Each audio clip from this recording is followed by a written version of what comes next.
मैं बरसों बाद अन्नी के घर गई। उसकी भाभी आभा मुझे अपने कमरे में ले गई। थोड़ी बहुत बातों के बाद जब वह चाय बनाने गई तो मैं टेबल पर बड़ी डायरी उठाकर अलटने पलटने लगी। वह अन्नी के भाई अजय विश्वास की डायरी थी। जो पन्ना खुला उसे देख पढ़े बगैर रह न सकी। वह कुछ यूं था। मेरी प्यारी बहन अन्नी, आज तुझे हमसे बिछड़े हुए पूरे 28 बरस हो गए। अगर तू अब होती तो देख पाती कि देह के रंग के कोई विशेष मायने नहीं होते। तेरे जाने के बरस भर बाद जब मेघा जन्मी तो मुझे लगा जैसे तू ही घर लौट आई। उसमें मैंने हमेशा तुझे देखा। मैंने उसे नहीं, जैसे तुझे पाला। तेरे अंतहीन अपराजेय अवसाद को निर्मूल कर देने की धुन में उसे पूरी तरह आत्मनिर्भर और सक्षम बना दिया। तेरी इस भतीजी ने IIT रुड़की बीटेक इलेक्ट्रॉनिक्स में टॉप किया। Defence college of advance technology से MTech भी टॉप करने के बाद ही उसे DRDOR द्वारा चलाए जा रहे प्रोग्राम में भारत की 10 युवाओं में से चुना गया। वहीं उसे अपेक्षाकृत कठिन कोर्स गाइडेड वेपन के निर्माण के लिए चुना गया। उसके यानी तेरी सातों आसमान अब उसकी यानी तेरी मुट्ठी में कैद हो गए। जब उसे भारत की जटिलतम मिसाइल निर्माण के लिए वैज्ञानिकों की टीम का प्रमुख चुना गया। सफल होने के रास्ते तो और भी हो सकते थे अन्नी, पर मैंने उसे वहीं भेजा क्योंकि वैज्ञानिक परीक्षण वैज्ञानिक की देह रंग का देखकर सफल या असफल नहीं होते। अब उसका जीवन उसके रंग रूप से तो प्रभावित होने नहीं जा रहा। अन्नी, पता है तेरी इस काली स्याह भतीजी मेघा के सामने एक से एक गोरी लड़कियों के सौंदर्य फीके पड़ गए।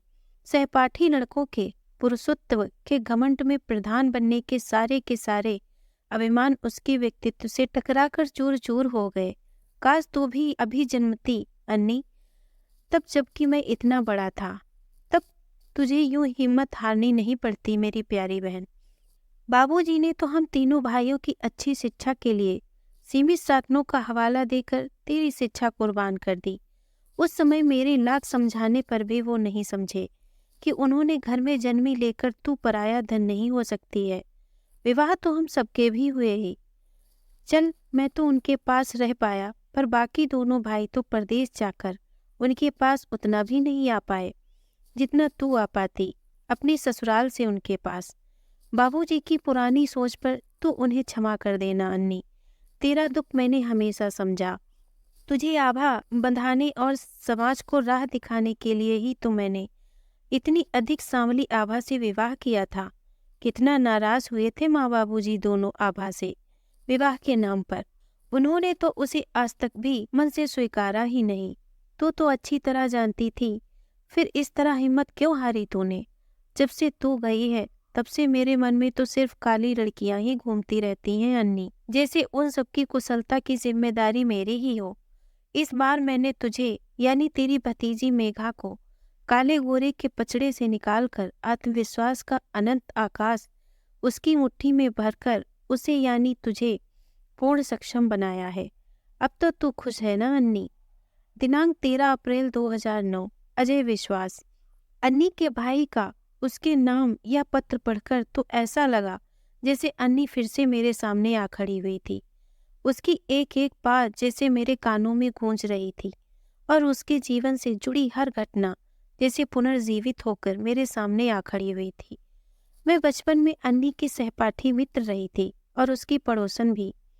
अपनी अल्हड़ बुद्धि के साथ उसे संबल देने का प्रयास तो बहुत किया था मैंने भी, पर मेरा ब्याह बहुत जल्दी हो गया और अन्नी अकेली रह गई थी।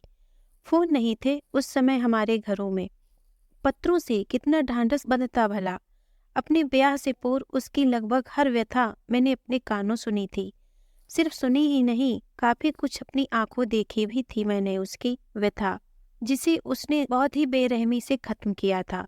मैं उसकी व्यथा कथा और उसकी खुद से बेरहमी को कभी एक दिन भी तो बुलाकर जी नहीं सकी, पर मैं आज आपको उसकी व्यथा सुनाकर उससे जुड़ा अपना दुख शायद थोड़ा कम कर पाऊं।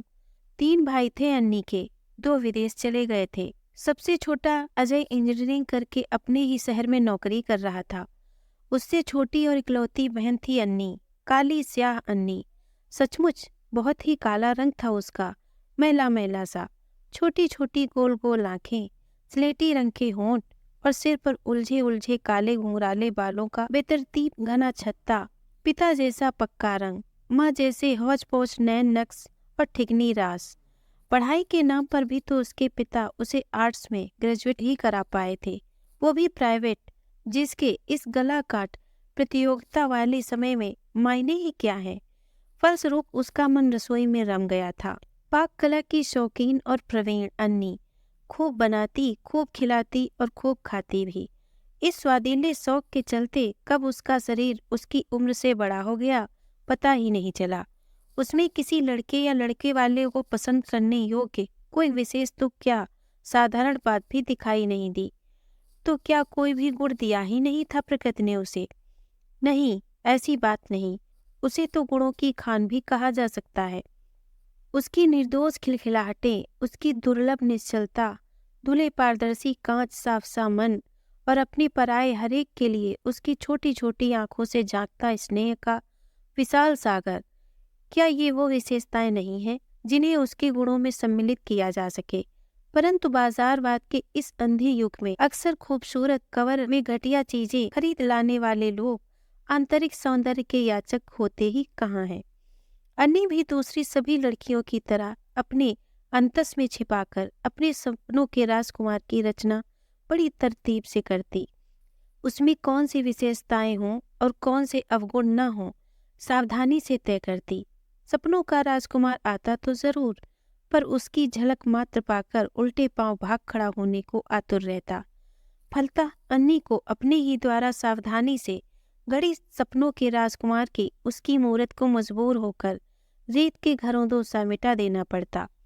खुशी खुशी फिर से सपनों के नए राजकुमार का सृजन कर्म तेजी से चलता, ठीक वैसे ही जैसे विश्वकर्मा पल भर में कोई पूर्ण व्यवस्थित नगर बसा दे। आरंभिक अस्वीकार तो उस जिंदादिल लड़की की आशा को पराजित नहीं कर सके, परंतु निरंतर अस्वीकारों की दलदली जमीन में उसकी आशा धीरे धीरे धंसती चली गई। वह उससे निकलने को जितना झटपटाती, अस्वीकारों की दलदल उसे उतनी ही नीचे खींचती जाती। प्रतिक्रिया स्वरूप निराशा और हताशा अपना आकार बढ़ाती ही चली गई। उस अनभिज्ञ भोली लड़की को अपनी काली कुरूप होने से इस कदर दुष्परिणाम का तो अभी तक गुमान भी नहीं था। वो इस तरह हतप्रभ रह गई जैसे किसी को अकस्मात पता चले कि उसका सब कुछ लुट चुका है, यहाँ तक कि उसके पैरों तले की जमीन भी उसकी अपनी नहीं है। अब गहरी चिंता में डूब चुकी अन्नी अपलक जागती हुई रातों में प्राणलेवा निराशा से निपट अकेली ही जूझती। कभी बेतहासा आंसू बहाती, कभी माता पिता के संसर्ग के क्षणों को कोसती सोचती। कितनी घृणा और कुत्सित विचार भरे होंगे उस क्षण।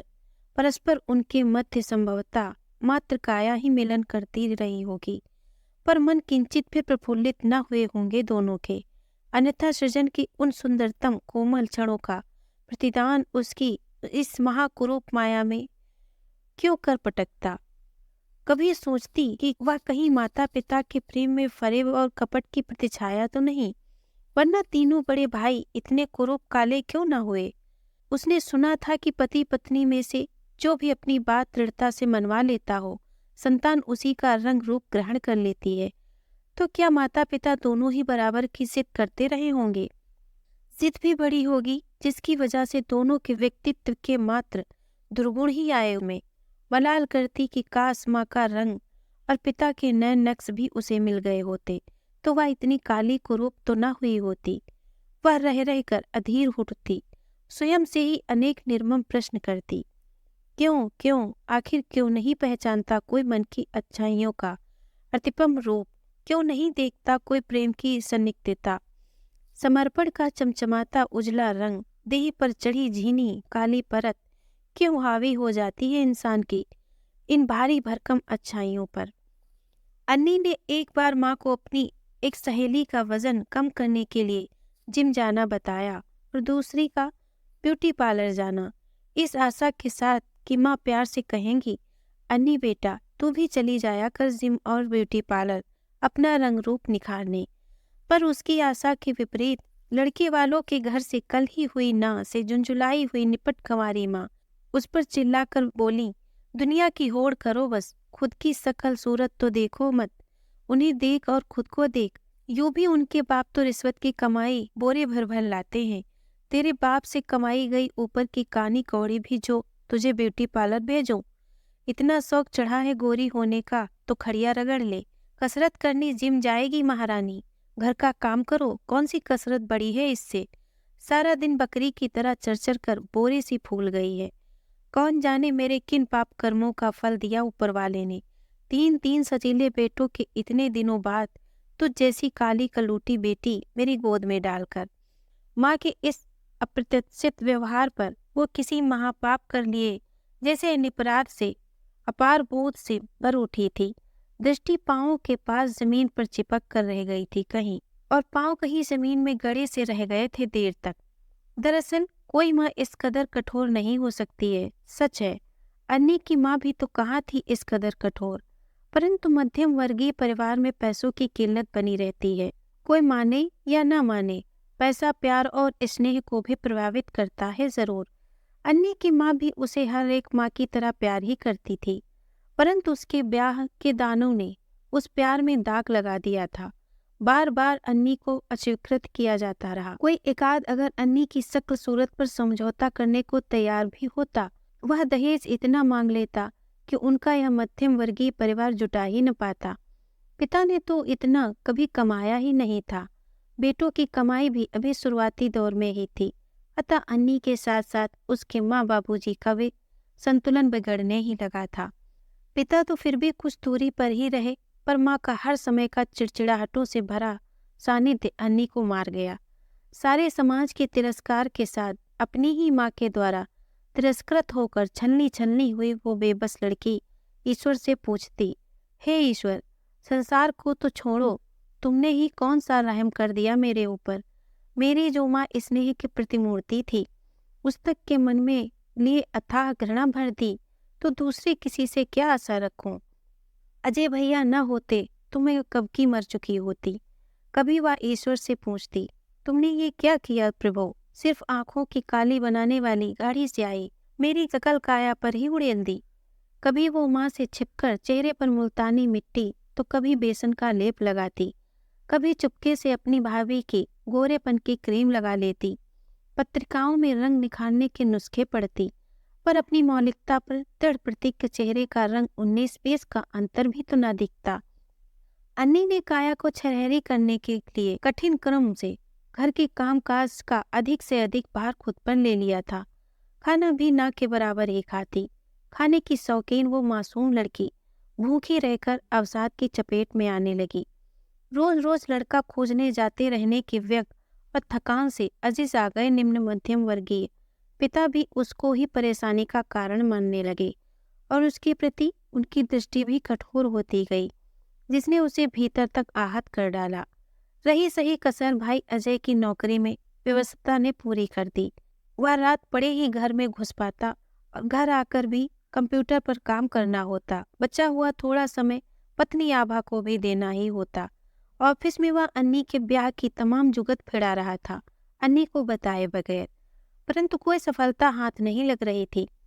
परिवार और समाज द्वारा कुछ अनजाने ही और कुछ जानबूझकर की गई अपेक्षाओं के मध्य वो निश्चल निर्मम मन भोली लड़की भ्रमित होकर रह गई। ऊपर से दिल दहला देने वाली हर अस्वीकृति के बाद अपनी ही माँ के ताने उलाहने और पिता की कठोर होती दृष्टि सहती वह 31 बरस की आयु में हताश हो उन्हीं भयानक अस्वीकारों, तिरस्कारों, अपेक्षाओं और ताने उलाहनों को उसने अपने ही दुपट्टे के साथ मजबूती से बटा और उसका एक सिरा अपनी गर्दन में और दूसरा पंखे की छड़ से बांधकर अपनी काली मोटी काया लेकर मौत का झोला झोल गई।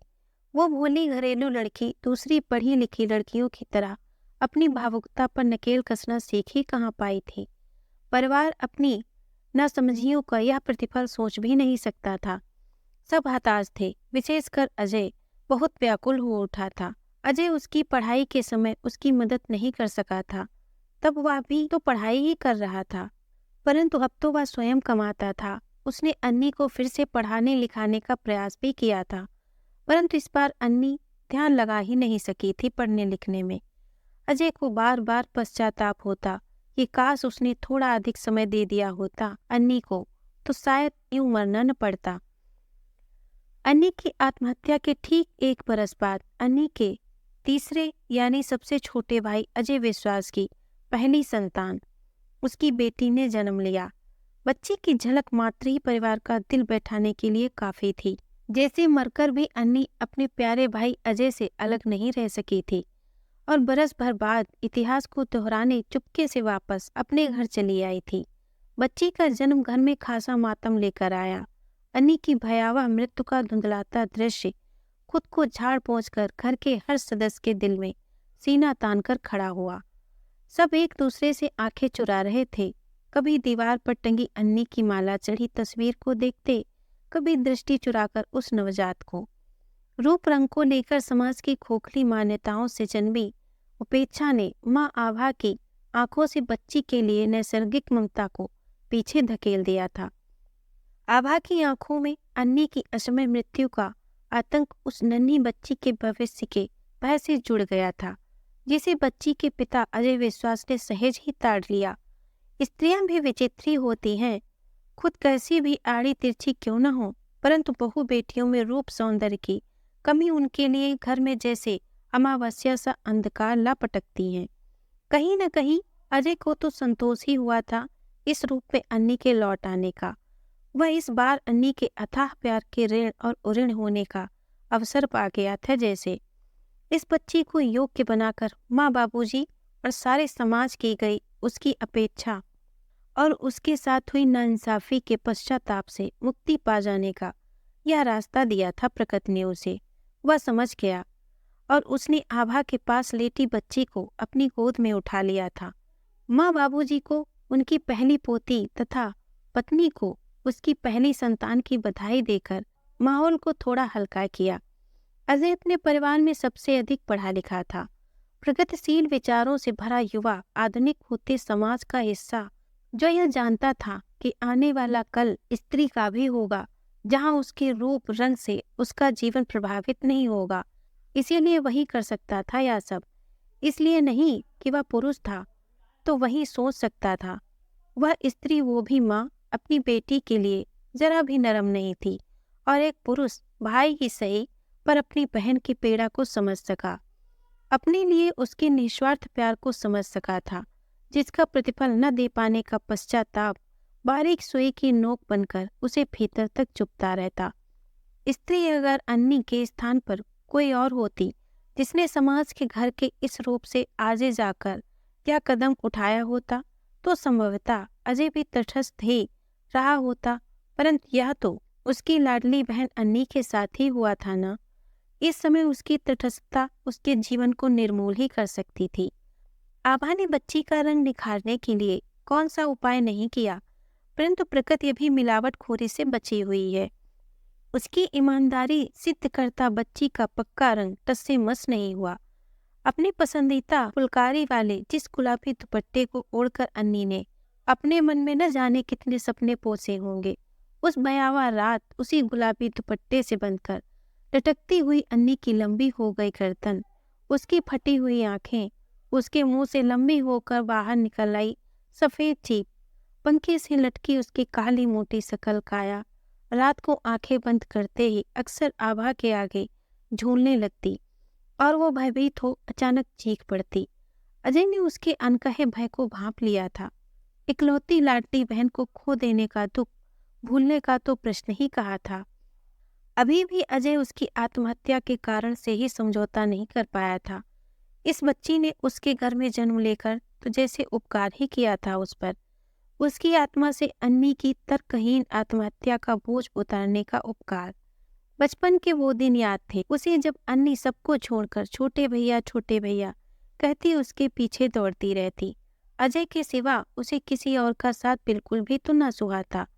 माँ सारे बच्चों को खाने की चीज बांटती तो अन्नी अपना हिस्सा भी अजय को देने लगती। अजय थोड़ा सा लेकर प्यार से उसे अपने पास बिठाकर बाकी उसे ही खिला देता और वो अजय से 6-7 बरस छोटी अन्नी खुश होकर उसके कंधों पर झूल जाती। और वह बात तो कैसे भूल सकता था जब अजय ट्यूशन जाने के लिए साइकिल की जिद कर रहा था और बाबूजी ने साफ मना कर दिया था तो अजय खूब दुखी हुआ था। तब नन्ही सी अन्नी ने अपने छितरे हुए बालों के पीछे छिपे कानों से अपनी छोटी छोटी बालियां उतारी और उसे देकर कहा था, छोटे भैया, इसके बदले में पैसे मिलते हैं। हाँ हाँ, सच्ची। एक दिन माँ बाबूजी तो यही कर अपने कड़े दिए थे। सच्ची बता रही हूँ भैया, तुम साइकिल ले लेना इसके बदले वाले पैसे में। उस दिन अजय ने अपनी उस मासूम बहन को अपने गले से लगा लिया था और वो नन्ही नन्ही बालियां उसके कानों में ही पहना दी थीं, यह कहकर कि साइकिल में बाद में ले लूंगा। और फिर उसने माँ बाबूजी से साइकिल की जिद नहीं की थी। एक बार जब वह अपनी इंजीनियरिंग के लिए हॉस्टल चला गया था, तब अन्नी को बुखार आ गया। तेज बुखार में वह बड़बड़ाती, छोटे भैया आ जाओ। जब दवाइयों से बुखार उतरा ही नहीं, तो डॉक्टरों ने उसके छोटे भैया को ही बुलाने की सलाह दी थी। अजय को आना ही पड़ा था, तभी बुखार उतरा था अन्नी का। फिर बोलकर गया कि वह हर हफ्ते उसे खत लिखेगा और पड़ोसी गुप्ता अंकल के फोन पर हर हफ्ते फोन भी करेगा उसे। तब कहीं वापस जा पाया था अजय, कहाँ भूल पाया था अपनी पढ़ाई की जागती अनगिनत रातें, जिनमें छोटी सी अन्नी ने अपनी नींदें कुर्बान की थीं उसका साथ देने के लिए। उसके पास चुपचाप बैठी गोल मटोल अन्नी पहले तो स्कूल की किताबें पढ़ती, जब थक जाती तो कभी चंदा मामा पढ़ती, कभी माँ द्वारा दिन में बीनने को दिए चावल ही बीनती रहती देर तक। भाई को नींद नहीं आती तो धाप धाप चलकर छोटी सी अन्नी उसके लिए झट से चाय ले आती, दो चार बातें बनाती, न जाने कहाँ कहाँ के चुटकुले सुनाती, खूब हंसाती और उसे पुनः स्फूर्त कर देती। खाने में जब भी कुछ विशेष बनता, सबसे ज्यादा उसके लिए ही ले आती। अपने जोड़े हुए पैसे उसे पिकनिक या शॉपिंग के लिए दे देती। उसका कमरा सबसे अच्छी तरह झाड़ती पोंछती, उसके लिए पिता तक से लड़ जाती। और भी न जाने कितनी बातें थीं जिन्हें चाहकर भी भूल ही नहीं सकता था वह। अजय भी उसे असीम स्नेह करता, यूं भी किसी भाई को बहन के शारीरिक सौंदर्य से भला क्या सरोकार। उसे तो दिखाई देता है सिर्फ मन। जो गलतियां अन्नी के साथ हुईं, वो इस बच्ची के साथ हरगिज नहीं दोहराई जाएंगी, ऐसा निश्चय किया अजय ने। माता पिता और पत्नी के लाख आग्रहों के बावजूद अजय ने किसी दूसरी संतान के विषय में सोचा तक नहीं। अपनी वंश परंपरा का संवाहक उसने अपनी बेटी को ही बनाया। परिवार द्वारा दूसरी संतान के आग्रह पर वो हर बार यही तर्क देता कि माँ बाबूजी, अगर अन्नी भी आपकी इकलौती संतान होती तो क्या आप उसकी शिक्षा और व्यक्तित्व पर ध्यान नहीं देते? और अगर वो हम तीनों भाइयों की तरह बड़ी बड़ी कंपनियों की कमान संभाल रही होती, तो क्या अपनी बुद्धि को एक तरफ रख अपने तन पर लिपा गाढ़ा काला रंग ही देखती रहती?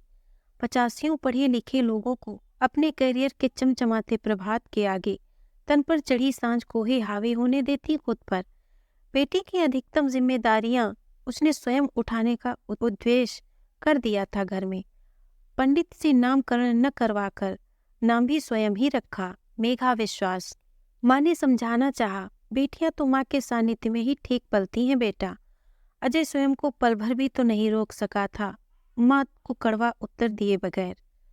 इस बच्ची के लिए आभा की आंखों में मैंने वही तिरस्कार देखा है माँ, जो अन्नी के लिए कोई लड़का न मिलने पर तुम्हारी आंखों में आ गया था। उसके लिए क्षमा करना माँ। तुम स्त्री होकर भी क्या अपनी इकलौती मासूम बेटी का दुख समझ पाई थी?